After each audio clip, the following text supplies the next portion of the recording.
Hello बच्चों, कैसे हैं आप लोग। चलिए आज हम देख लेते हैं BSc second semester chemistry unit first के वो सारे के सारे most important multiple choice question जो इस साल एग्जाम पेपर में आने वाले हैं। यूनिट फर्स्ट का नाम है केमिस्ट्री ऑफ कार्बोहाइड्रेट्स और पेपर का नाम तो आपको याद आई, bio organic and medicinal chemistry. चलिए आज देख लेते हैं यूनिट फर्स्ट के वो कौन कौन से मोस्ट इंपोर्टेंट एमसीक्यू हैं जो इस साल आपके एग्जाम पेपर में आने वाले हैं। चलिए देख लेते हैं। पहला क्वेश्चन सबसे पहले लिख देता हूं मैं, कौन सी यूनिट है हमारी, यूनिट फर्स्ट है हमारी। ध्यान देना मेरे दोस्तों, यूनिट फर्स्ट है, नाम क्या है, केमिस्ट्री ऑफ कार्बोहाइड्रेट। याद कर लो ठीक से। पहला क्वेश्चन है सभी शर्करा में सबसे मीठी शर्करा है। तो जो शर्करा होती है ना, यानी कि शर्कराएं जो होती हैं, ऐसे कार्बोहाइड्रेट जो स्वाद में मीठे होते हैं शर्कराएं कहलाती हैं। ऐसे कार्बोहाइड्रेट जो स्वाद में मीठे होते हैं शर्कराएं कहलाती हैं। ये ध्यान देना, उस क्वेश्चन में पूछा है कि सभी शर्करा में सबसे मीठी शर्करा है। राइट ऑप्शन सी पे आप टिक लगा दो। फ्रक्टोज जो है वो सबसे मीठी शर्करा है। फ्रक्टोज सबसे मीठी शर्करा। हाँ, एक बात मैं आपको और बता दूं, चाहे हमारा ग्लूकोज हो, दिख रहा है ये, ठीक है बेटा, चाहे हमारा ग्लूकोज हो, चाहे हमारा फ्रक्टोज हो, ये भी आपको दिखाई दे रहा हो, चाहे हमारा ग्लैक्टोज हो, ये तीनों के तीनों भाई हैं। तीनों के तीनों भाई हैं। क्यों? क्योंकि इनको बोला जाता है मोनोसेक्राइड। बोलो बच्चा, क्या बोला जाता है? मोनोसेक्राइड बोला जाता है। मोनोसेक्राइड मतलब इन सबके फॉर्मूला एक ही होता है, C6H12O6। याद कर लो, ग्लूकोज, फ्रक्टोज, ग्लैक्टोज, इन सबका फॉर्मूला एक ही है, C6H12O6। होते क्या है? मोनोसेक्राइड। क्या होते हैं बेटा? ये मोनोसेक्राइड होते हैं, लेकिन बस इनकी थोड़ी केमिकल प्रॉपर्टीज, स्ट्रक्चर वगैरह डिफरेंट होती है। चलिए नेक्स्ट क्वेश्चन की तरफ देखते हैं।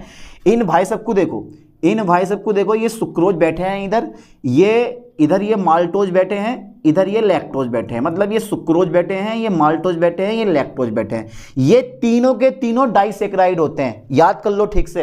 अरे यार, मोनोसेक्राइड मैंने आपको बता ही दिया, ग्लूकोज, फ्रक्टोज, ग्लैक्टोज। और डाइसेक्राइड जो होंगे ये लिखे पड़े हैं, सुक्रोज, माल्टोज, लैक्टोज। आज के लेक्चर में मजा आने वाला है। हार हो जाती है जब मान लिया जाता है, जीत तब होती है जब ठान लिया जाता है। सुक्रोज, माल्टोज, लैक्टोज, ये तीनों के तीनों जो होते हैं ना, ये डाइसेक्राइड होते हैं। क्योंकि जब इनका आप जल अपघटन कराते हो तो जल अपघटन पे ये जो है मोनोसेक्राइड के दो दो अणु देते हैं। आप देते कौन कौन से हैं वो भी जरा चेक करते हैं। सुक्रोज के जल अपघटन होने पर प्राप्त होता है। जब भी सुक्रोज का जल अपघटन होता है तो इन तीनों में से कोई दो चीजें प्राप्त होंगी, और वो होता है तुम्हारा, एक तो होता है तुम्हारा ग्लूकोज और एक होता है फ्रक्टोज। नहीं होता, ग्लूकोज के दो अणु प्राप्त होते हैं। ध्यान देना, ग्लूकोज के दो अणु। याद कर लो ठीक से, ग्लूकोज के दो अणु प्राप्त होते हैं। सही लिखा है मैंने? नहीं लिखा। ग्लूकोज का एक अणु मिलता है आपको, यानी कि एक अणु जो है ना ग्लूकोज, तथा एक अणु जो होता है वो फ्रक्टोज का मिलता है। ठीक है, ये दो चीजें प्राप्त होती है हमारी। एक अणु ग्लूकोज का मिलेगा और एक अणु किसका मिलेगा? फ्रक्टोज का मिलेगा।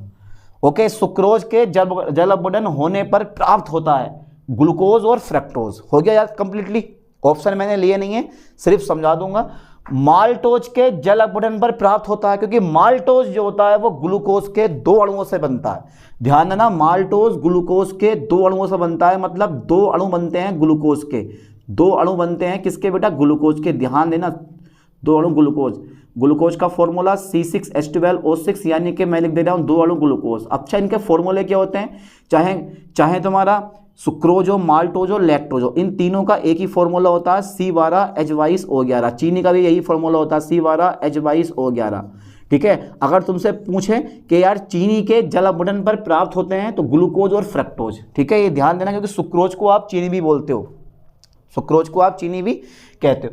तो सुक्रोज, माल्टोज, लैक्टोज, ये तीनों के तीनों डाइसेक्राइड हैं। इनके फॉर्मूले C12H22O11 होते हैं। ये साइड में नोट करते हुए चलना। ठीक है, ओके। माल्टोज के जल अपघटन होने पर प्राप्त होता है दो अणु ग्लूकोज के। चलिए अब आ गया हमारा ये वाला, ये आ गया भैया हमारा लैक्टोज। लैक्टोज के जल अपघटन होने पर प्राप्त होता है। जब भी लैक्टोज का जल अपघटन होगा तो इन तीनों में से दो चीजें बनेंगी, एक तो ग्लूकोज बनता है, एक ग्लैक्टोज बनता है। ये ध्यान देना, ग्लूकोज और ग्लैक्टोज। याद करो ठीक से, ग्लूकोज तथा ग्लैक्टोज। याद हो गया तुम्हारा? ठीक है सर, याद हो गया। ग्लैक्टोज, ये चीज़ें होती हैं, ठीक है। तो मैंने ऑप्शन लिए नहीं है, सिर्फ समझा दिया है। तो ध्यान देना, सुक्रोज का जब भी जल अपघटन होगा तो ग्लूकोज और फ्रक्टोज बनेगा, माल्टोज का जल अपघटन होगा दो अणु ग्लूकोज के बनेंगे, और लैक्टोज का जल अपघटन होगा तो ग्लूकोज प्लस ग्लैक्टोज बनेगा, ठीक है। अच्छा, निम्न में से कौन डाइसैकेराइड है? तो सिंपल से मैंने तुम्हें बता ही दिया, जरा ऑप्शन पढ़ लो एक बार, बता दोगे। ग्लूकोज मोनोसैकेराइड है, फ्रक्टोज मोनोसैकेराइड है, जाइलोज मोनोसैकेराइड है, बचा क्या? सुक्रोज। सुक्रोज क्या हमारा? डाइसैकेराइड है, ठीक है। तो यहाँ पे डी पे आप टिक लगा दो। देखो बहुत सिंपल से क्वेश्चन है, बड़े प्यार के साथ में, बड़े आराम के साथ में आप सारे क्वेश्चन को कवर कर लोगे, क्योंकि मैं आपके साथ हूँ, डरने वाली कोई बात नहीं है। चलिए, ग्लूकोज को एथेनॉल में बदलने वाला एंजाइम आपने पढ़ रखा होगा। देखो जब भी आपने एथेनॉल मतलब एथिल अल्कोहल, जिसको आप बोलते हो बाइन स्पीड, बाइन स्पीड मतलब एथेनॉल की मात्रा हर एक बाइन में आती है। ग्लूकोज को एथेनॉल में बदलने वाला एंजाइम है। अरे यार, ग्लूकोज है हमारा C6H12O6, उसको हमें एथेनॉल में कन्वर्ट करना है। यहाँ पे तो जगह भी नहीं बची। अरे यार, ग्लूकोज को हमें एथेनॉल में कन्वर्ट करना है, तो कैसे करोगे आप? इसके ऊपर लगा दोगे जाइमेस एंजाइम, जाइमेस एंजाइम लगा दोगे, तब ये तुरंत एथेनॉल में कन्वर्ट हो जाएगा और यहाँ से प्लस कार्बन डाइऑक्साइड गैस जो होगी वो रिमूव हो जाएगी, ठीक है। ये ध्यान देना, ये आपने पढ़ रखी है बहुत पहले रिएक्शन, ये बहुत पहले पढ़ लेंगे। यीस्ट का नाम आपने सुना होगा। चलिए, जगह कहाँ पर है? थोड़ी बहुत जगह कहाँ बची है, पता नहीं कहाँ बची, चलो यहाँ लिख दे रहा हूँ मैं। ये यीस्ट है हमारी। यीस्ट में 3 एंजाइम होते हैं, एक होता है इन्वर्टेज, कौन सा होता है? इन्वर्टेज। दूसरा एंजाइम होता है जाइमेस, ठीक है, और तीसरा जो एंजाइम होता है वो होता है माल्टेज, ओके। ये 3 एंजाइम होता है, इन्वर्टेज, जाइमेस, माल्टेज, ये यीस्ट होती है, ठीक है। तो यीस्ट में 3 एंजाइम, इन्वर्टेज, जाइमेस और माल्टेज, ये भी साइड में नोट करो, बहुत कम आने वाली चीज़ है। चलिए अगला क्वेश्चन देख लेते हैं। तो यहाँ समझ गए आप कि sucrose is the right option. Glucose में एथेनॉल में बदलने वाला एंजाइम है, तो कौन सा? देखो इनमें से 1 2 3 है, तो इन्वर्टेज नहीं हो सकता, जाइमेज, डाइस्टेज, इनमें से कोई नहीं। तो राइट ऑप्शन बी पे आप टिक लगा दो। ये जो जाइमेज होता है ना, जाइमेज, यही क्या करता है? यही जो होता है वो ग्लूकोज को एथेनॉल में कन्वर्ट कर देता है। चलिए अगला क्वेश्चन देखते हैं। क्वेश्चन नंबर 7 है हमारा। निम्न में से कौन सा यौगिक परिवर्तित ध्रुवण घूर्णन प्रदर्शित नहीं करता? एक ऐसा कंपाउंड भी है जो परिवर्तित ध्रुवण घूर्णन प्रदर्शित नहीं करता। अच्छा, ध्रुवण घूर्णन की कोई ना कोई परिभाषा यहाँ पर होनी चाहिए यार। ध्रुवण घूर्णन की परिभाषा ये वाली है, ग्लूकोज के ताजा बनी विलयन के ध्रुवण घूर्णन में परिवर्तन को कहते हैं। तो निम्न में से कौन सा यौगिक परिवर्तित ध्रुवण घूर्णन प्रदर्शित नहीं करता है? तो वो है हमारा sucrose is a right option. Sucrose पर टिक लगा दो। सुक्रोज कभी भी, ठीक है, यानी कि म्यूटा रोटेशन नहीं दर्शाता, इसको बोलते हैं इंग्लिश में म्यूटा रोटेशन, ठीक है। तो सुक्रोज जो है वो परिवर्तित ध्रुवण घूर्णन प्रदर्शित नहीं करता है, ठीक है। हो जाएगा कंप्लीटली यार। चलिए अगला क्वेश्चन देख लेते हैं। क्वेश्चन नंबर 8 की तरफ बढ़ते हैं हम। प्रकृति में प्रचुर मात्रा में पाया जाने वाला, प्रचुर मात्रा मतलब जो सबसे ज्यादा मात्रा में पाया जाता है। प्रकृति में प्रचुर मात्रा में पाया जाता है, भैया क्या पाया जाता है? इनमें से देखो यही 4 ऑप्शन मैंने उठाकर यहाँ रख दिए ना, तो आप राइट ऑप्शन फ्रक्टोज ही बताओगे इसका भी। तो फ्रक्टोज इसका राइट ऑप्शन होता है। यहाँ पे भी टिक लगा दो, फ्रक्टोज लिख दो, फ्रक्टोज इसके नीचे लिख दो फ्रक्टोज। फ्रक्टोज जो होता है ना वो इसका आंसर है, ठीक है। कभी कहो कि आंसर नहीं है, आंसर है इसका ये फ्रक्टोज। प्रकृति में प्रचुर मात्रा में पाया जाता है, कौन सा? फ्रक्टोज। प्रकृति में प्रचुर मात्रा में पाया जाता है, कौन? फ्रक्टोज। याद कर लो ठीक से, कौन पाया जाता है बेटा? फ्रक्टोज पाया जाता है, ठीक है। अच्छा, सुक्रोज का जल अपघटन है। जब भी आप सुक्रोज का जल अपघटन करते हो तो आपको क्या मिलेगा? ये तो तुम्हें पता है कि सुक्रोज का अगर हमने जल अपघटन करा तो हमें ग्लूकोज और फ्रक्टोज मिलेगा, ठीक है। इस क्रिया को आप क्या बोलते हो? एस्ट्रीकरण बोलते हो, सावनीकरण बोलते हो, प्रतीपन बोलते हो, जल योजना बोलते हो। तो यार प्रतीपन कहते हैं। क्या बोलते हैं बेटा इसको? हम सी पे आप टिक लगा दो, प्रतीपन कहते हैं। तो सुक्रोज का जल अपघटन क्या कहलाता है? प्रतीपन कहलाता है। इसको याद करो ठीक से, सुक्रोज का जल अपघटन प्रतीपन कहलाता है। हो गया याद कंप्लीट। यानी कि सुक्रोज का जल अपघटन प्रतीपन कहलाता है। इसका मतलब ये हुआ ग्लूकोज और फ्रक्टोज के मिक्सचर को आप प्रतीप शर्करा कहते हो। आपसे पूछेगा ना कि यार प्रतीप शर्करा क्या है, प्रतीप शर्करा क्या है, तो आप क्या बोलोगे कि प्रतीप शर्करा जो है वो ग्लूकोज तथा फ्रक्टोज का मिश्रण होती है। ग्लूकोज तथा फ्रक्टोज का क्या होती है? ये मिक्सचर होती है। ध्यान देना, ग्लूकोज तथा किसका बेटा? फ्रक्टोज का मिक्सर होती है ये। इसको याद करो ठीक से, फ्रक्टोज का मिश्रण होती है ये। M right. ओके, तो प्रतीप शर्करा क्या होती है? ग्लूकोज तथा फ्रक्टोज का मिश्रण होती है, यानी कि समान आणविक मिश्रण आप बोल सकते हो, पर कोई दिक्कत नहीं है, डायरेक्ट मैंने बोल दिया कि यार प्रतीप शर्करा क्या है, ये प्रीवियस ईयर पेपर 2023 MGPRU में पूछा गया था। प्रतीप शर्करा है ग्लूकोज तथा फ्रक्टोज का मिश्रण। क्वेश्चन की लेंथ बहुत छोटी रखते हैं एग्जाम पेपर में, पर ऑप्शन थोड़े बड़े से लगते हैं, अजीब टाइप के। तो ध्यान देना, प्रतीप शर्करा है ग्लूकोज तथा फ्रक्टोज का मिश्रण। हो गया याद? कंप्लीटली राइट, बिल्कुल ठीक है। ठीक है, ग्लूकोज के ताजा बने विलयन के ध्रुवण घूर्णन में परिवर्तन को क्या कहते हैं? जल्दी बताओ। अब देखता हूं आपका माइंड क्या कह रहा है इस क्वेश्चन में, आपका माइंड क्या कह रहा है आप लोगों से। भाई मुझे माइंड डाइवर्स नहीं करना है आपका, मुझे क्या करना है, मुझे आपको समझाना है, पढ़ाना है, रटवाना है, याद करवाना, और यही बेस्ट ट्रिक है। PDF फाइल में ट्रांसफर कर दूंगा, किसी को चाहिए मैसेज कर देना मुझे, टेलीग्राम SHANE पे सर्च कर लेना आप, ठीक है, साने सर पे मिल जाएगा आपको। चलिए अगला क्वेश्चन देखो। तो इसको बोलते हैं हम परिवर्ती ध्रुवण घूर्णन। बी पे आप टिक लगा दो मेरे दोस्तों, परिवर्ती ध्रुवण घूर्णन इज द राइट ऑप्शन। परिवर्ती ध्रुवण घूर्णन, ठीक है, हो गया ना कंप्लीटली राइट। परिवर्ती ध्रुवण घूर्णन क्या है इस क्वेश्चन में? क्या है इस क्वेश्चन में? कुछ भी नहीं है। तो परिवर्ती ध्रुवण घूर्णन इज द राइट ऑप्शन इस क्वेश्चन का। तो परिवर्ती ध्रुवण घूर्णन, ओके। ग्लूकोज टोलन अभिकर्मक से क्रिया करके बनाता है। ग्लूकोज टोलन अभिकर्मक से क्रिया करके बनाता है, जल्दी बताओ। ग्लूकोज जब टोलन अभिकर्मक से क्रिया करेगा क्या बनाएगा? देखो सबसे पहले तो पता होना चाहिए टोलन अभिकर्मक क्या होता है। आपको पता होना चाहिए कि अमोनियकृत सिल्वर नाइट्रेट के मिश्रण को हम क्या बोलते हैं? टोलन अभिकर्मक कहते हैं। यानी कि जो टोलन अभिकर्मक है, ये स्क्रीनशॉट ले लियो, जो भी इनमें दिक्कत पड़ रही है मैं इसको इरेज कर देता हूँ। जो टोलन अभिकर्मक है ना, इसको ये मैं हटा देता हूँ यहाँ से, कोई दिक्कत नहीं है, ठीक है। चलिए, तो जो ये टोलन अभिकर्मक है बेटा, ये होता है Ag2O, याद करो ठीक से, यानी कि अमोनियकृत silver nitrate NH4OH plus AgNO3 का मिक्सचर होता है। ये शॉर्ट में बोल देते हैं इसको Ag2O। अब जब भी ग्लूकोज C6H12O6 इस टोलन अभिकर्मक से क्रिया करेगा तो O जुड़ जाएगा, ग्लूकोनिक अम्ल प्लस रजत दर्पण बनता है, यानी कि सिल्वर मिरर बनता है, ठीक है। और रजत दर्पण मतलब 2Ag बन जाता है यहाँ पे, ये ध्यान देना। ग्लूकोज फेलिंग विलयन से क्रिया करके बनाता है, तो फोकस करना ठीक से। एक तो बनाता है ये सिल्वर दर्पण, ठीक है, क्या बनाता है बेटा? ये सिल्वर दर्पण बनाता है, यानी कि रजत दर्पण बनाता है। और क्या बनाता है? ग्लूकोनिक अम्ल बनाता है, ठीक है, ग्लूकोनिक अम्ल बनाता है। चाहो तो मैं रिएक्शन करके दिखवा दूं, बोर्ड पे जगह नहीं है। एक ये ग्लूकोनिक अम्ल बनाता है, बट एग्जाम में जो ऑप्शन में आएगा वो दोनों लिखा हुआ आएगा, या ये वाला आएगा सिल्वर दर्पण, ठीक है। बस इतना पता होना चाहिए कि जब भी ग्लूकोज अरे यार यहाँ लिख दिया मैंने, ऊपर लिखना था मुझे, आई एम सॉरी दोस्तों, यहाँ पे ये 2Ag ऐसे बनता है ये रजत दर्पण। चलो मैं इसमें लिख दे रहा हूँ यहाँ पे हिंदी में रजत दर्पण, ठीक है, नीचे लिखा गया यार, कोई बात नहीं। रजत दर्पण तथा ग्लूकोनिक अम्ल क्या बनता है बेटा? ग्लूकोनिक अम्ल बनता है, ये ग्लूकोनिक अम्ल बनता है, ठीक है। जब भी एग्जाम पेपर में आएगा तो दोनों ऑप्शन देगा, या शॉर्ट में ये देगा रजत दर्पण, या ग्लूकोनिक अम्ल देगा ही नहीं आपको, ठीक है।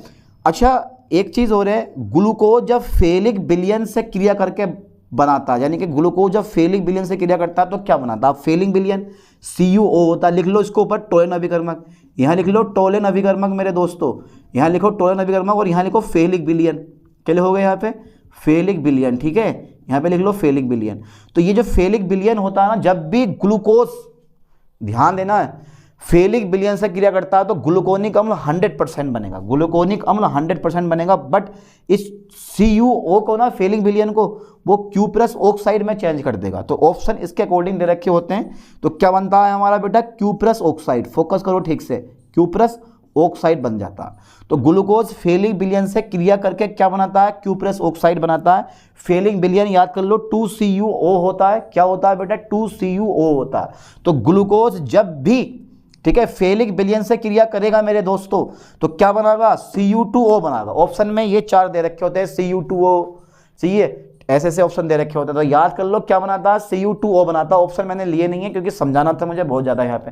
दालों में कितने प्रतिशत स्टार्च पाया जाता है? दालों में स्टार्च होता है, स्टार्च का नॉर्मल फॉर्मूला क्या होता है? C6H10O5 का होल N होता है, यानी कि जब भी इसका जल अपघटन होता है तो ये ग्लूकोज के N अणु देता है, यानी कि हमारी बॉडी में बहुत कम समय में ज़्यादा एनर्जी दे देता है। हो सकता है कि इतनी एनर्जी आपसे संभाली ना जाए और मुंह में यहाँ से ना ये दाने निकल जाए मुंह में से, या कुछ और घटना भी हो सकती है मेरे दोस्तों। नेक्स्ट क्वेश्चन की तरफ मैं बढ़ता हूं। तो 40% क्या होता है? स्टार्च होता है, और ये भरपूर होता है, यानी कि दालें हमें खानी चाहिए अगर बॉडी अच्छी बनानी है तब, समझ गए। तो दालों में कितने प्रतिशत स्टार्च पाया जाता है? आप बोलोगे सर 40% जो होता है ना स्टार्च पाया जाता है, ठीक है।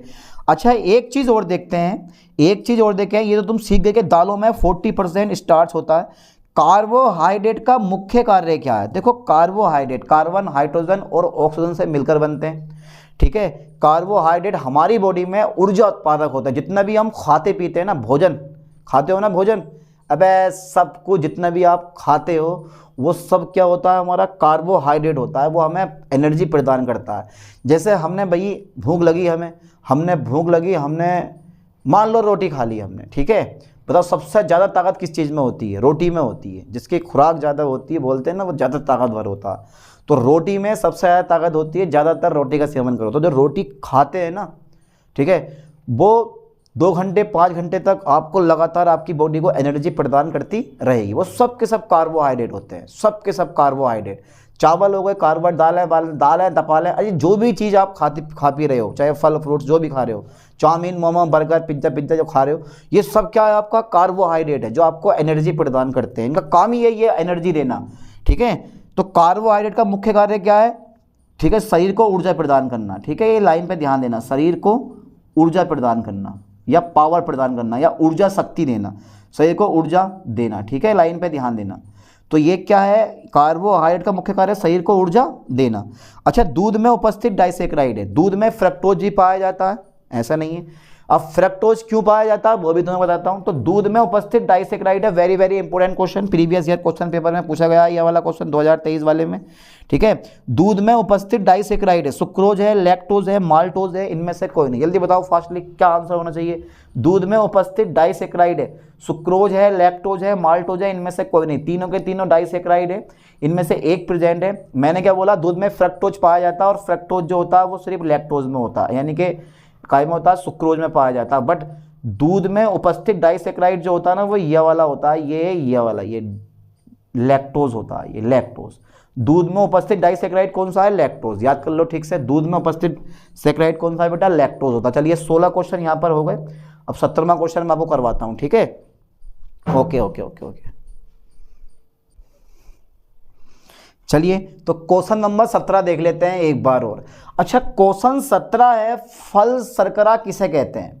ऑप्शन ये रहे, ग्लूकोज, फ्रक्टोज, स्टार्च, सुक्रोज। एक बार दिमाग लगा लो, एक बार दिमाग लगा लो। सुक्रोज हो सकता है, स्टार्च हो सकता है, फ्रक्टोज हो सकता है, ग्लूकोज हो सकता है। भाई चारों ऑप्शन अच्छे लगते हैं पर एक ऑप्शन राइट होता है। अब देखते हैं किस किस का ऑप्शन बिल्कुल राइट होगा। यहाँ पर टिक लगा दो फ्रक्टोज पर, भाई fructose is a right option. Fructose के यहाँ पर 3 क्वेश्चन आ चुके हैं, लगा लो हिसाब। आ गए ना कि सबसे अधिक मात्रा में पाया जाता है फ्रक्टोज पाया जाता है, ठीक है। और सबसे मीठी शर्करा है फ्रक्टोज है, फल शर्करा फ्रक्टोज है। अरे क्या फ्रक्टोज है? एक क्वेश्चन फ्रक्टोज का कंफर्म है, पेपर में फंसने वाला है, ध्यान देना। चलिए अनाजों में कितने प्रतिशत स्टार्च होता है? अनाज जो आप रोटी खाते हो उसमें कितने परसेंट क्या होता है? स्टार्च होता है। जल्दी बताओ अनाजों में कितने प्रतिशत स्टार्च होता है?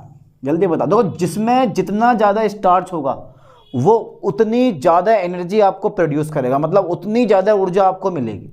तो 60 से 70%, ध्यान देना, 60 से 70% जो होता है ना वो अनाजों में स्टार्च होता है। कभी कभी ऑप्शन में वो 60% भी रख सकता है, ठीक है। कभी कभी ऑप्शन में वो 60% भी रख सकता है। तो यहाँ पर D number is the right option. तो जितने भी रोटी खाते हो आप, चावल खाते हो, सब में स्टार्च की मात्रा कितनी होती है? 60 से 70%। दिमाग में डाल लो इस बात को। डाल लिया सर दिमाग में? आगे बढ़ा दो, आगे बढ़ा दें, कन्फर्म है? चलो आगे बढ़ा देते हैं। हमें क्या, शहद में सुक्रोज शर्करा पाई जाती है। अब आप सोच रहे होगे यार शहद तो बड़ा मीठा होता है तो सुक्रोज पाया जाता है, उसमें पाया जाता है। कितने परसेंट पाया जाता है साहब? 80% पाया जाता है। शहद का अगर केमिकल कंपोजिशन देखोगे ना, यानी कि रासायनिक संगठन, तो बड़ा पेचीदा है, बड़ा पेचीदा है मेरे दोस्तों, ठीक है। जरा ध्यान देना, शहद में सुक्रोज शर्करा पाई जाती है। कितने परसेंट पाई जाती है? 80% पाई जाती है। एक बार जोर से बोल दो, मेरे मन को शांति मिल जाएगी। कितने परसेंट पाई जाती है? 80% पाई जाती है। काय में? शहद में। शहद आप लोगों ने किसने खाया? लगभग सभी ने खाया होगा। चलो कोई बात नहीं है, खाओ बढ़िया करके। निम्न में मोनोसेक्राइड होता है। ऐसे क्वेश्चन बहुत आते हैं, क्वेश्चन आया हुआ 2023 में, ये ऐसे क्वेश्चन बहुत फंसते हैं। निम्न में कौन मोनोसेक्राइड होता है? सर बहुत अच्छा मोनोसेक्राइड होता है। तो मैंने 3 बता दिए मोनोसेक्राइड, ग्लूकोज, फ्रक्टोज और कौन सा हमारा? गैलेक्टोज। ढूंढ लो एक ऑप्शन, सुक्रोज ये हो नहीं सकता, ग्लैक्टोज हाँ यही मिल गया, आगे बढ़ने की जरूरत ही नहीं है, ले दे हमारा ऑप्शन धम, हो गया ग्लैक्टोज। अच्छा डाइसैकेराइडों का सामान्य फॉर्मूला है, ऑप्शन नहीं दिए हैं। अच्छा जो बच्चे ऐसे होते हैं ना जिन्होंने थ्योरी ना पढ़ी है या बिल्कुल कुछ ना पढ़ा, वो टटोले हैं ऑप्शन तुक्के मारने के लिए, कहाँ है ऑप्शन, मिल जा भैया, ले दे हमारा धम, हो गया काम, चाहे गलत हो या सही हो। पता चल गया नंबर आ रहे हैं 20, यानी कि 100 के 100 क्वेश्चन पे टिक मार दिया सही। अब किसी यूनिवर्सिटी में 100 क्वेश्चन आते हैं, 75 करने होते हैं, किसी यूनिवर्सिटी में 75 आते हैं, 60 करने होते हैं, किसी यूनिवर्सिटी में 75 आते हैं और सबके सब करने होते हैं। तो दे तुक्के। अबे एक बार इन लेक्चर को पढ़ के जाना, सारे के सारे क्वेश्चन यहीं से मिलने वाले हैं आपको, कहीं बाहर से पढ़ने की जरूरत नहीं है, कोई मॉडल पेपर खरीदने की जरूरत नहीं है। चलिए, तो डाइसैकेराइडों का सामान्य फॉर्मूला क्या होता है, C12H22 और O11, ये सबको पता है, C12H22 O11। चाहे सुक्रोज का सूत्र पूछे, चाहे चीनी का सूत्र पूछे, चाहे लैक्टोज का पूछे, चाहे वो आपका माल्टोज का पूछे, सबका फॉर्मूला एक ही होता है, C12H22 O11, ठीक है। अच्छा स्टार्च बहुलक है, स्टार्च बहुलक किस चीज़ का, देखो जब भी आप स्टार्च का जल अपघटन करवाते हो तो ग्लूकोज के एन अणु बनते हैं, तो यहाँ पर राइट ऑप्शन आपको टिक मिलेगा, ग्लूकोज का बहुलक होता है स्टार्च, याद हो जाएगा, दिमाग में फंस जाएगा। ग्लूकोज का बहुलक कौन होता है, स्टार्च होता है। बहुलक समझते हो, यानी कि जो ग्लूकोज के बहुत सारे अणुओं से मिलकर बनता है वही क्या होता है, बहुलक होता है। मतलब बहुत सारे अणुओं से मिलकर जो कंपाउंड, बड़ा कंपाउंड बनता है वो बहुलक होता है, ठीक है, समझ में आया, चाहे वो ग्लूकोज हो, कोई भी चीज़ हो सकती है। तो ये जो नाम यही है बहुलक, बहु मतलब एक लक मतलब बहुत सारे एक लक, तब बनेंगे बहुलक। तो ग्लूकोज के जब एन अणु मिलाओगे लाखों के हिसाब से, तो आपको क्या मिलेगा, स्टार्च मिलेगा। अच्छा ग्लूकोज तथा फ्रक्टोज हैं, देखो आपको पता होना चाहिए, जो कार्बोनिल ग्रुप समूह होता है ना, कार्बोनिल समूह जो होता है वो दो प्रकार का होता है। एक होता है हमारा एल्डिहाइड, क्या होता है बेटा, एक एल्डिहाइड होता है, और दूसरा कौन सा होता है हमारा, कीटोन होता है। अब एक बात यह आती है कि जो एल्डिहाइड होता है, एल्डिहाइड समूह, वो ग्लूकोज में पाया जाता है, और जो फ्रक्टोज होता है उस फ्रक्टोज में ये कीटोन समूह पाया जाता है। दोनों भाई, दोनों अलग अलग था भाई। एल्डिहाइड जो होता है वो कहाँ पाया जाता है, इस ग्लूकोज में पाया जाता है, एल्डिहाइड समूह ग्लूकोज में, यानी कि सिंगल बॉन्ड CHO। और फ्रक्टोज जो समूह होता है वो पाया जाता है, यानी कि जो फ्रक्टोज होता है उसमें कीटोन समूह पाया जाता है, ठीक है। तो एल्डिहाइड समूह ग्लूकोज में पाया जाता है, कीटोन समूह फ्रक्टोज में पाया जाता है, ठीक है। दोनों एक जैसे होते हैं, दोनों को आप इसको इसमें कन्वर्ट कर सकते हो, इसको आप इसमें कन्वर्ट कर सकते हो। इसके लिए को बोलते हैं हम एपीमरीकरण, ग्लूकोज को फ्रक्टोज में चेंज करना, फ्रक्टोज को ग्लूकोज में चेंज करना, एपीमरीकरण। या अल्फा डी ग्लूकोज को बीटा डी ग्लूकोज में चेंज करना, या बीटा डी ग्लूकोज को अल्फा डी ग्लूकोज में चेंज करना, एपीमरीकरण कहलाता। ये सब आपको याद होना चाहिए। तो ध्यान देना, ग्लूकोज तथा फ्रक्टोज हैं क्रियात्मक समायवी, ध्यान देना कौन से समायवी हैं, ये क्रियात्मक समायवी हैं, ठीक है। बस इनके फंक्शनल क्रियात्मक समूह ही चेंज होता है, बाकी सब सेम होते हैं। तो ग्लूकोज तथा फ्रक्टोज है क्रियात्मक समायवी है, ध्यान देना। चलिए अगला बढ़ाते हैं। ग्लूकोज में असममित कार्बन परमाणुओं की संख्या है, कितनी होती है, 4 होती है। अब कैसे देखो, ये होता है ग्लूकोज CHOH का होल 4 और CH2OH, ये क्या है हमारा, ये ग्लूकोज होता है, बस पहला कार्बन और ये वाला कार्बन, ठीक है, ये सम्मित होता है। बाकी बाकी चारों के चारों कार्बन बीच वाले, ये सब कौन से होते हैं, असम्मित होते हैं। मतलब यहाँ पर जो ग्लूकोज में असम्मित कार्बन परमाणुओं की संख्या है वो कितनी होगी बेटा, 4 होगी। ग्लूकोज का फॉर्मूला C6H12O6 होता है। इसी खुली श्रृंखला हम ऐसे बना सकते हो, CHOH का होल 4 CH2OH, इसमें 4 जो होंगे, 4 ये वाले 4 बीच वाले 4, CHOH का होल 4 जो है ना 4, ये असम्मित कार्बन परमाणु होते हैं, बाकी ये भी सम्मित होगा, ये भी सम्मित होगा। तो यहाँ पे ग्लूकोज में असम्मित कार्बन परमाणु की संख्या मेरे दोस्तों कितनी आई है, 4 आई है। अच्छा सर आ गई। कीटो हेक्सोज है, तो मैंने क्या बोला, हेक्सोज मतलब जिनमें कार्बन एटम की संख्या 6 होती है, और कीटोन मतलब जिसमें ये कीटोन समूह होता है। कार्बन एटम की संख्या कितनी होती है, 6 होती है, और कीटोन समूह होता है। एक बार और बता रहा हूँ, कीटो हेक्सोज क्या, कार्बन हेक्सोज मतलब हेक्सा 6, जिनमें कार्बन एटम की संख्या 6 होती है, हेक्सोज, और कीटोन ग्रुप पाया जाता है कीटो, तो क्या है, फ्रक्टोज है, ठीक है। ऐसे क्वेश्चन बहुत बार एग्जाम पेपर में पूछे जाते हैं, क्या है बेटा, फ्रक्टोज है।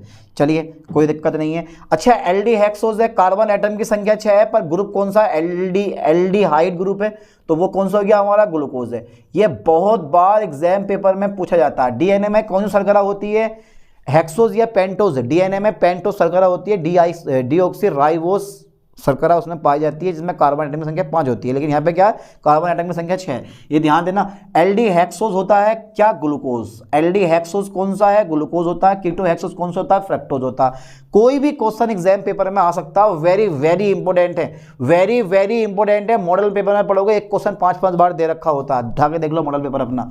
सुक्रोज का जल अपघटन कहलाता है, सुक्रोज का जल अपघटन कहलाता है इसको हिंदी में। तो तुम्हें मैंने बता दिया कि सुक्रोज का जब भी जल अपघटन करवाओगे ग्लूकोज फ्रक्टोज मिलेगा, और इस क्रिया को हम क्या बोलते हैं, यानी कि उस मिश्रण को हम बोलते हैं प्रतीप। क्रिया को बोला जाता है प्रतीपन, इंग्लिश में बोलते हैं इन्वर्जन। ठीक है, लाइन पे ध्यान देना। देखो सुक्रोज का जल अपघटन कहलाता है, इन्वर्जन कहलाता है। क्या कहलाता है बेटा, इन्वर्जन, यानी कि हिंदी में कहते हैं इसको प्रतीपन, लिखा हुआ आ सकता है। पहला या दूसरा तीसरा क्वेश्चन है जो मैंने करवा रखा है, ये 8वां 9वां क्वेश्चन दिखा है शायद, देखो जरा आप, मैंने करवाया अभी थोड़ी देर पहले। तो सुक्रोज का जल अपघटन कहलाता है, क्या कहलाता है, इन्वर्जन कहलाता है। सुक्रोज के जल अपघटन पर ग्लूकोज फ्रक्टोज मिलते हैं, जिनको आप प्रतीप शर्करा कहते हो। ठीक है, समझ में आई, क्रिया को इन्वर्जन कहते हैं हम। हो जाएगा यार, ठीक है। तो सुक्रोज का जल अपघटन कहलाता है इन्वर्जन। ठीक है, अच्छा ये देखो, एक ग्लूकोज है, देखो ग्लूकोज के दो आइसोमर होते हैं, यानी कि ग्लूकोज के 2 समअवयवी होते हैं, जिनको आप एनोमर कहते हो। ग्लूकोज के 2 एनोमर होते हैं, एक अल्फा डी ग्लूकोज और एक beta D glucose. Alpha D glucose का जो विशिष्ट घूर्णन होता है ना, स्पेसिफिक रोटेशन, वो 110 डिग्री होता है, और जो बीटा डी ग्लूकोज का स्पेसिफिक रोटेशन होता है वो होता है 19.7 डिग्री। ये ध्यान देना आप इस चीज़ को, कितना होता है बेटा, 19.7 डिग्री। चलो देखते हैं एक बार वो। तो देखो ये उसने पूछा है कि अल्फा और बीटा डी ग्लूकोज का विशिष्ट घूर्णन होता है। देखो अल्फा का होता है 110 डिग्री और बीटा का होता है 19.7 डिग्री, यानी कि कहने का मतलब ये है कि दोनों के दोनों राइट हैं, 110 भी है, 19.7 डिग्री भी है। इसका मतलब है सी नंबर राइट है, ए और बी दोनों। ध्यान देना, ए और बी दोनों, ये ए और बी दोनों पे टिक लगा दो आप, इज ए राइट ऑप्शन। तो मैंने क्या बोला, अल्फा डी ग्लूकोज का विशिष्ट घूर्णन 110 डिग्री होता है, किसी किसी बुक में 112 डिग्री भी लिखा हुआ मिल सकता है, और बीटा डी ग्लूकोज का 19.7 होता है विशिष्ट घूर्णन। ठीक है, चलिए कार्बोहाइड्रेट जो हमारे शरीर में रिजर्व ग्लूकोज का काम करता है। कार्बोहाइड्रेट, देखो ऑप्शन नहीं दे रखे इसमें, ऑप्शन नहीं दे रखे होंगे, ये आपको पता होना चाहिए कि कार्बोहाइड्रेट जो हमारे शरीर में रिजर्व ग्लूकोज का काम करता है वो होता है ग्लाइकोजन। ग्लाइकोजन बोल दो, चलो glycogen is a right option. ठीक है, इसमें ऑप्शन में तो मैं ग्लाइकोजन मिलेगा, ऑप्शन काफ़ी बड़े बड़े होंगे, मैंने नहीं लिए हैं। Glycogen is a right option. ठीक है, चलो कोई दिक्कत नहीं, अगला क्वेश्चन देख लेते हैं। निम्न में से कौन सा परीक्षण कार्बोहाइड्रेट देता है? तो मोलिस परीक्षण जो होता है ना, ये वाला, ये मोलिस परीक्षण, ये क्या करता है, कार्बोहाइड्रेट देता है। में से 7 परीक्षण होते हैं, 7 परीक्षण में से जो हमारा ये बी नंबर है मोलिस परीक्षण, यही क्या करता है, कार्बोहाइड्रेट देता है। ठीक है, ओके। अच्छा अगला क्वेश्चन है, रक्त शर्करा है, हमारे ब्लड में कौन सी शर्करा पाई जाती है? रक्त शर्करा। देखो जब कभी आप बीमार पड़ जाते हो तो आपको एनर्जी देने के लिए कौन सी शर्करा का यूज़ किया जाता है? यानी कि हमारी बॉडी में एनर्जी कौन देता है? जितने भी हम खाते पीते हैं ना, वो सब का सब लास्ट में ग्लूकोज में टूट जाता है और हमारी बॉडी को एनर्जी देता है। तो जब कभी कोई व्यक्ति बीमार पड़ जाता है, कम खा पी रहा है, एनर्जी उसकी बॉडी में है नहीं इतनी, बीमार और पड़ जाएगा, तो बोतलों में ग्लूकोज लगा, यानी कि ग्लूकोज की बोतलें जैसे बोलते हैं ना, पानी की बोतल, वो असल में ग्लूकोज की बोतल होती है। उसमें ग्लूकोज की बोतल है तुम्हारे, वो चढ़ा दी जाती है, जिससे उसकी बॉडी में ना एनर्जी आ जाती है। समझ गए चीज़ को? तो उसे बोला था बोतल चढ़ाना। तो यहां पर ध्यान देना है, रक्त शर्करा है कौन सी बेटा? ग्लूकोज। ध्यान दो बेटा बोर्ड पे, रक्त शर्करा है ग्लूकोज। ठीक है, रक्त शर्करा कौन सी है? ग्लूकोज होती है। देखो जब ग्लूकोज सांद्र नाइट्रिक अम्ल के साथ क्रिया करता है तो बनता है सेकेरिक अम्ल, सिल्वर दर्पण। अब यार ग्लूकोज सांद्र नाइट्रिक अम्ल के साथ क्रिया करता है, पता क्रिया का मतलब क्या होता है? यहाँ पे ऑक्सीकरण होता है। जब भी आप ग्लूकोज, देखो ग्लूकोज मैं तुम्हें दिखाऊं यार, कहीं जगह भी तो नहीं बची है यहाँ पे, चलो मैं स्क्रीनशॉट भी लेना है आपको, यहाँ दिखा रहा हूँ, चलो मैं, ऐसे होता है, ये CHO है, ये CH2, अरे यार यहाँ पे जगह ही ना, कहीं भी क्या करूँ बता यार, यहाँ समझा दूँ थोड़ा सा, यहाँ दिखाई दे रहा है ये CHOH का होल 4 और CH2OH। तो यहाँ पर ना ऑक्सीकरण होता है, ध्यान देना है ऐसा करके, यहाँ पर ऑक्सीकरण होता है, इस टाइप से यहाँ पे 3 O लगा दिए जाते हैं और यहाँ पे ले जाता है ऊपर नाइट्रिक अम्ल HNO3। अब क्या होता है कि यह वाला H2 एक को अपने साथ लेके भाग जाता है, इसके स्थान पर O आ जाता है, फिर A को यहाँ डाल देते हैं, तो COOH और बीच में हो गया CHOH का होल 4। यही क्या होता है हमारा? शेकेरिक अम्ल होता है। ध्यान देना क्या होता है? ये शेकेरिक अम्ल होता है। तो राइट ऑप्शन शेकेरिक अम्ल लगा दो। ठीक है, सेकेरिक अम्ल इज अ राइट ऑप्शन। जब ग्लूकोज सांद्र नाइट्रिक अम्ल के साथ क्रिया करता है तो क्या बनाता है, सेकेरिक अम्ल बनाता है, ठीक है। अच्छा, अल्फा और बीटा डी ग्लूकोज ये दोनों क्या है, मैंने बता दिया एनोमर है। किसके एनोमर है, ग्लूकोज के एनोमर है, ठीक है। अल्फा डी ग्लूकोज और बीटा डी ग्लूकोज में क्या भिन्नता दर्शाता है, अल्फा डी ग्लूकोज तथा बीटा डी ग्लूकोज क्या भिन्नता दर्शाते हैं, बस ये C1 विन्यास पर, बाकी सब सेम होता है। यहाँ तक का जल्दी स्क्रीनशॉट ले लो, मैं इसको थोड़ा सा बता दूंगा, एक बार ले लिया स्क्रीनशॉट, पक्का ले लो जल्दी फटाफट तेजी से। अच्छा, मैं इस चीज़ को ना तो मैं समझाने वाला हूँ थोड़ा सा। देखो, ये अल्फा डी ग्लूकोज और बीटा डी ग्लूकोज ये आपको पता होना चाहिए इसके बारे में, क्योंकि you are very very intelligent. आपकी तरह दुनिया के अंदर कोई नहीं है। ये जो होता है ना, ये वाला देखो, ये H हो गया हमारा, ठीक है। और ये जो है हमारा, ये चक्रीय स्ट्रक्चर बता रहा हूँ मैं इसकी, OH H, फिर तीसरे कार्बन पे H इधर आता है, OH ये आता है, फिर C OH, फिर H और फिर CH2OH, ठीक है। कार्बन कितने हो गए, 1 2 3 4 5 बैठ रहे हैं यार। ये तो बड़ा मामला गड़बड़ बैठ रहा है, ये तो भैया ये तो बड़ा ही मामला गड़बड़ बैठ रहा है। हाँ, इसमें एक और आएगा अभी ऊपर को, यहाँ को COH और फिर हमारा क्या जाएगा, H आ जाएगा, ठीक है।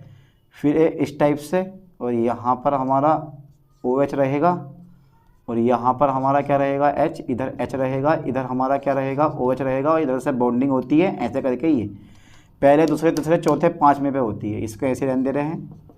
तो पहले दूसरे तीसरे चौथे पाँचवें पे होती है ये ऑक्सीजन, और बाकी हमारा ये CH2OH ऐसे रहेगा। ये जो होता है ना, ये वाला, ये हो गया अल्फा डी ग्लूकोज, ठीक है। एक कार्बन 2 3 4 5 6 कार्बन हमारे पूरे हो गए, SCHOH, ठीक है। तीसरे कार्बन एटम पर हमारा ये इधर पहुंचा है, CHO, ठीक है, बिल्कुल सही है। अगर मैं ग्लूकोज की संरचना देखूँ तो वो ये वाली होती है, CHO, खोलोगे CHOH, हाँ सही है, बिल्कुल करेक्ट नंबर भी है, कोई दिक्कत नहीं है, ठीक है। तो ये होता है, तो ये कौन सा अल्फा डी ग्लूकोज है। बीटा डी में पता क्या होता है, ये वाला OH इधर आ जाता है और H ये वाला इधर आ जाता है, बस इतना सा अंतर होता है। ऐसा करके ये OH CH, बस इतना सा अंतर हो जाता है, बाकी सब सेम रहता है। बाकी सब हमारा क्या होता है, सेम रहता है, कोई बदलाव नहीं होता मेरे दोस्तों। समझ में आई बात, ये ऐसे और ये वाला ऐसे, फिर ये वाला मेरे वह इसमें CH C और फिर ये O, ये तुम्हारे पास चक्रीय स्ट्रक्चर बना दिया मैंने, CH2OH, ये बनता है इस टाइप से, ठीक है। लाइन पे ध्यान देना, ये हो गया बीटा डी ग्लूकोज। बस C1 विन्यास पर OH इधर होता है और H इधर होता है, बस इतना फर्क होता है, बाकी सब कुछ नीचे का सेम होता है, ठीक है। जल्दी फास्टली चलो, यहाँ तक का स्क्रीनशॉट ले लो। क्वेश्चन कितने हो गए आपके, 33 हो गए, 10-12 क्वेश्चन करवाने वाला हूँ और निपटा देते हैं इस लेक्चर को। चलिए, हो गया क्वेश्चन नंबर 34, देख लेते हैं। ज़्यादा नहीं, बस 45 क्वेश्चन करवाने हैं, छोटे छोटे क्वेश्चन हैं, आराम से कवर कर लोगे। देखो क्वेश्चन 34 है, निम्न में से कौन सा कार्बोहाइड्रेट कांच को सिल्वरिंग करने में प्रयुक्त होता है। 4 ऑप्शन है, एक ऑप्शन राइट है। तो फ्रक्टोज का फॉर्मूला तुम जान ही गए हो, सुक्रोज के बारे में जान ही गए हो, और सेलुलोज के बारे में अभी तक नहीं जाने हो। इसके बारे में भी बड़ा जल्दी जानोगे, क्योंकि ये संसार में सबसे अधिक मात्रा में पाया जाने वाला पदार्थ है सेलुलोज।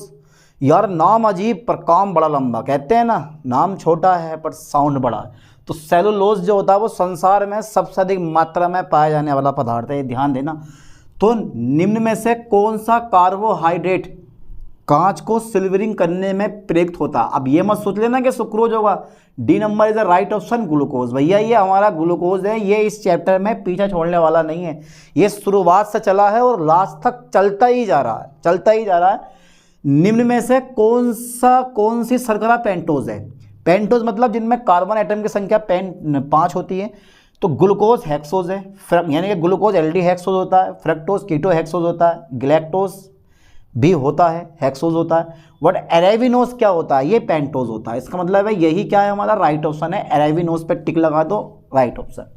अच्छा, निम्न में से कौन सा यौगिक टोरिन अभिकर्मक को अपचयित करता है। तो सिंपल सी बात है, ग्लूकोज जो होता है वो टोरिन अभिकर्मक को अपचयित करके रजत दर्पण बनाता है और ग्लूकोनिक अम्ल बनाता है। ये पिछला क्वेश्चन हमने देख लिया। बाकी ग्लूकोज के अलावा कोई ऐसा कंपाउंड नहीं है जो ये काम करता हो, ठीक है। वैसे तो तुम्हें पता क्या लग रहा होगा, अधिकांश बच्चों के दिमाग में एक क्वेश्चन आता है कि यार उपरोक्त सभी पे टिक लगा दें, और राइट लगभग हर एक क्वेश्चन में अगर कहीं लिखा हुआ आया ना उपरोक्त सभी, दे मारो उपरोक्त सभी पर। यार यहाँ पे थोड़ा सा मिस्टेक हो गई, यहाँ पे ग्लूकोज राइट ऑप्शन, ठीक है। ग्लूकोज क्या है, राइट ऑप्शन है। फ्रक्टोज में असमित कार्बन परमाणु की संख्या होती है। देखो यहाँ पे जगह बची हुई है काफ़ी, इसलिए बता रहा हूँ कि फ्रक्टोज जो होता है ना वो ये होता है CH2OH CO और CHOH का होल थ्राइस और CH2, ठीक है, OH। तो यहाँ पर देखो ये भी असममित कार्बन नहीं है, ये भी असममित नहीं है, ये भी असममित नहीं है। असममित कार्बन एटम की संख्या कितनी है तुम्हारे पास? 3। अब असममित कार्बन होता क्या? जिसके साथ में 4 सिंगल बॉन्ड हो, जिसके साथ में 4 सिंगल बॉन्ड लगे हों, जिस कार्बन के साथ 4 सिंगल बॉन्ड लगे हों वो असममित कार्बन एटम कहलाता है। तो ये जो कार्बन है इसके साथ में 4 सिंगल बॉन्ड होते हैं, एक ये होता है, एक ये, एक ये, एक ये, एक CH वाला होता है और एक OH वाला होता है, ये H वाला होता है और ये क्या होता है? OH वाला होता है। तो 4 सिंगल बॉन्ड लगे हुए होते हैं, तो 3 कार्बन क्या होते हैं? असममित होते हैं। इसका मतलब है राइट ऑप्शन बी पे आप टिक लगा दो 3। एक कार्बोहाइड्रेट में होता है, वेरी वेरी इंपॉर्टेंट क्वेश्चन है, ये पेपर में आता है, ये पेपर में आगा इस बार 100%। देखो पर यूनिट आपसे 10 से 12 क्वेश्चन एग्जाम पेपर में पूछे जाएंगे और 10 से 12 क्वेश्चन मैंने अब 45 क्वेश्चन करवा रहा हूँ, तो 10 से 12 क्वेश्चन कॉमन है जो एग्जाम पेपर में फंस जाएंगे। आप 100 to 100% एग्जाम पेपर करके आओगे। चलिए, तो एक कार्बोहाइड्रेट में होता है, देखो carbon oxygen, carbon oxygen nitrogen, carbon hydrogen oxygen, carbon hydrogen, क्या लग रहा है आपको? 3 चीज़ें होती हैं, यानी कि ऐसे कार्बनिक पदार्थ जो कार्बन, हाइड्रोजन और ऑक्सीजन से मिलकर बनते हैं कार्बोहाइड्रेट कहलाते हैं। इनमें नाइट्रोजन प्रेजेंट नहीं होता, सिर्फ क्या होता है? कार्बन होता है, हाइड्रोजन होता है और ऑक्सीजन होता है। वो सबके सब हमारे क्या होते हैं? कार्बोहाइड्रेट होते हैं। चाहे ग्लूकोज पढ़ो, माल्टोज पढ़ो, फ्रक्टोज पढ़ो, ग्लैक्टोज पढ़ो, लैक्टोज पढ़ो, सुक्रोज पढ़ो, कुछ भी पढ़ो, ठीक है। चलिए नेक्स्ट देख लेते हैं। गन्ने के रस में शर्करा होती है, ये पता है सुक्रोज होता है। कहाँ सुक्रोज? ये रहा सुक्रोज जो होता है ना वो गन्ने के रस में पाया जाता है। गन्ने के रस में शर्करा होती है, क्या होती है? सुक्रोज। किसी बुक में 15 से 17% लिखा हुआ आता है, किसी बुक में 25% लिखा हुआ आता है। हर बुक की अपनी अपनी कथा होती है सुक्रोज की परसेंटेज मात्रा। गन्ने के रस में पाई कौन सी शर्करा जाती है? सुक्रोज, जिसकी वजह से वो क्या होता है? मीठा होता है, क्योंकि सुक्रोज मीठी होती है, चीनी जैसे बोलते हो आप। अपेक्षिक मधुरता 32 होती है, अपेक्षिक मधुरता 32 होती है। इनमें देखो ऑप्शन कुछ ऐसे दे रखे हैं ना, ये वाले ऑप्शन, इसमें आपका दिमाग घूम जाएगा पक्का। देखो इसमें माल्टोज दे रखा, ग्लैक्टोज दे रखा, ए और बी दोनों दे रखा है, इनमें से कोई नहीं। तो इस क्वेश्चन में ना ए और बी दोनों दे रखे हैं, इसका मतलब है अधिकांश बच्चों का यही राइट ऑप्शन होना चाहिए, पर होता नहीं है, ठीक है। जो दिखता है वो होता नहीं है। Maltose is the right option, ठीक है। अपेक्षिक मधुरता 32 होती है, किसकी? माल्टोज की होती है। मैंने क्या बोला कि संसार में सर्वाधिक पाया जाने वाला यौगिक कौन सा? Cellulose, maltose, starch, dyes. मैंने यहाँ समझा दिया कि सेलुलोज जो होता है वो संसार में सर्वाधिक मात्रा में पाया जाने वाला पदार्थ होता है, मतलब यौगिक होता है, ठीक है। ये लाइन पे ध्यान देना। चलो अगला क्वेश्चन देखते हैं। कार्बोहाइड्रेट क्या है? अरे यार कार्बोहाइड्रेट क्या होता है, जल्दी बताओ। कार्बोहाइड्रेट सर ऊर्जा उत्पादक होते हैं। कार्बोहाइड्रेट कार्बन, हाइड्रोजन, ऑक्सीजन से मिलकर बने होते हैं। कार्बोहाइड्रेट का सामान्य फॉर्मूला CH2O का होल वाई होता है।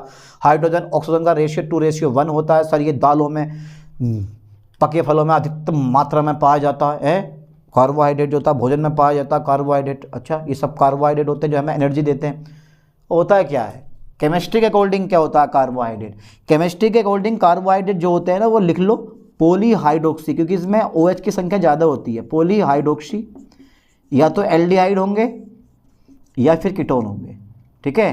पॉलीहाइड्रोक्सी, एल्डिहाइड तथा कीटोन होते हैं, ये ध्यान देना। पॉलीहाइड्रोक्सी, एल्डिहाइड तथा कीटोन होते हैं। जैसे फ्रक्टोज कीटो ग्रुप पाया जाता है, ग्लूकोज एल्डिहाइड ग्रुप पाया जाता है, ठीक है। समझ गए इन चीज़ों से? तो पॉलीहाइड्रोक्सी, एल्डिहाइड तथा कीटोन होते हैं और OH की संख्या ज़्यादा होती है। 3 से ज़्यादा जहाँ भी, 4 से ज़्यादा जहाँ पाई जाती हैं, समझ लो पॉली में पहुँच गया। सुक्रोज के जल अपघटन से बना मिश्रण होता है, ध्यान देना। सुक्रोज के जल अपघटन से बना मिश्रण होता है, जिसको बोलते हो इन्वर्जन प्रतिपन, यानी कि वामावर्त होता है, ठीक है, यानी कि वामावर्ती होता है। अब एक क्वेश्चन हो रहा है 44वां। जब ग्लूकोज ब्रोमीन जल से क्रिया करता है तो क्या बनाता है? तो भैया जब ग्लूकोज ब्रोमीन जल से क्रिया करता है, देखो मैं यहाँ बनवा रहा हूँ, इस हटा देते हैं यार। ग्लूकोज जो है ब्रोमीन जल से क्रिया करता है, कैसे करेगा? ये हमारा ग्लूकोज है CHOH का होल 4 और ये रहा हमारा CH2OH। जब ये इसका करवाओगे ऑक्सीकरण द्रव ब्रोमीन की उपस्थिति में, यानी कि ब्रोमीन जल की उपस्थिति में, ये वाला ऑक्सीजन यहाँ ठोक दो, ये बन जाएगा COOH और क्या बन गया? CHOH का होल 4 और CH2OH। इसका मतलब है इसका नाम है ग्लूकोनिक एसिड। क्या नाम है बेटा इसका? ग्लूकोनिक अम्ल। कहाँ है इसमें ग्लूकोनिक अम्ल? कहीं लिखा हुआ नहीं है, यहाँ लिख दो साइड में। क्या बनता है? ग्लूकोनिक अम्ल। गुल गुल गुल गुल गुल गुल ग्लूकोनिक अम्ल हमारा क्या हो गया? यहाँ पे बन गया, ठीक है। याद कर लो ठीक से, ग्लूकोनिक अम्ल। जब भी ग्लूकोज ब्रोमीन जल से क्रिया करता है ग्लूकोनिक अम्ल बनता है, और ये अभिक्रिया से सिद्ध होता है कि ग्लूकोज में एक एल्डिहाइड समूह प्रेजेंट होता है, क्योंकि ये रिएक्शन जो होती है ना वो काय की होती है? ग्लूकोज एल्डिहाइड समूह की होती है। चलिए, कार्बोहाइड्रेट की प्राप्ति का मुख्य साधन है, मुख्य साधन है या मुख्य साधन नहीं है? इनमें से एक होगा। तो ये मुख्य साधन नहीं है, लिखो यहाँ पे नहीं है, ठीक है। ये क्वेश्चन बेस्ट है। अब सही है, कार्बोहाइड्रेट की प्राप्ति का मुख्य साधन नहीं है। अब आप सोचोगे शहद नहीं है, बेटा शहद में सुक्रोज पता है कितने परसेंट होती है, 80% पाई जाती है। बहुत बढ़िया साधन होता है चीनी, बहुत बढ़िया साधन है, गुड़ बहुत बढ़िया साधन है, पर दूध जो है ना वो कार्बोहाइड्रेट प्राप्ति का अच्छा साधन नहीं है। देखो हमारा फ़ायदा होना चाहिए, लाभ ज़्यादा हो लागत कम आए। दूध में लागत ज़्यादा आएगी, फ़ायदा कम होगा, कोई फ़ायदा नहीं होगा। ठीक है, तो यहाँ मैंने 45 क्वेश्चन करवा दिए हैं आपको, 45 बस यही पढ़ने हैं, इन्हीं में से सारे एग्जाम पेपर फंसने वाला, यानी कि इस यूनिट के सारे क्वेश्चन जितने भी आएंगे वो यहीं से फंसेंगे। ठीक है, तो अच्छे से कवर करो, मैंने थोड़ा सा समझा कर पढ़ाया है, ये नहीं कि भाई डायरेक्टली एमसीक्यू करवा दिए, मज़ा नहीं आता, समझ में भी नहीं आएगा आपकी। इससे ये है बेसिक नॉलेज आपको काफ़ी मिल गई होगी, कंसेप्ट क्लियर हो गया होगा। बच्चों का यही कहना होता है कि पहले सर बता दिया करो उसके बारे में, उसके बाद एमसीक्यू करवाया करो, तो मैंने साथ में करवा दिया। चलिए मिलते हैं नेक्स्ट वीडियो में नेक्स्ट लेक्चर के साथ। थैंक्स।